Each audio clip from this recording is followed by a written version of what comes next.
સુરેન્દ્રનગર લોકસભાની બેઠક પર ભાજપના ઉમેદવાર ચંદુ શિહોરાની પણ જીત થઈ છે। 2,60,118 મતથી તેમની ભવ્ય જીત થઈ છે।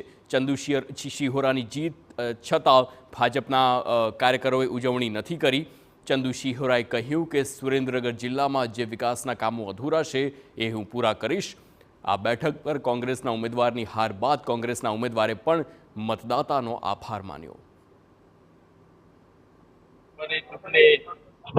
જે મતદાન થયું અને આજે ગણતરી પણ સંપન્ન થવા જઈ રહી છે ત્યારે મોદી સાહેબ આ દેશમાં ત્રીજી વખત વડાપ્રધાન બનવાની હેટ્રિક કરી રહ્યા છે અને સુરેન્દ્રનગર લોકસભા વિસ્તારમાં પણ ભારતીય જનતા પાર્ટી ત્રીજી વખત હેટ્રિક કરી રહી છે ત્યારે લોકોને એક વિશ્વાસ છે મોદી સાહેબ ઉપર અને ભારતીય જનતા પાર્ટીના તમામે તમામ કાર્યકર્તાઓ ઉપર, ભારતીય જનતા પાર્ટીના તમામે તમામ આગેવાનો ઉપર કે ભારતીય જનતા પાર્ટીનો કાર્યકર હોય મોદી સાહેબ જે દિશામાં આ દેશને આગળ લઈ જવા માટે, આ દેશનો વિકાસ કરવા માટેના કામો કરી રહ્યા છે।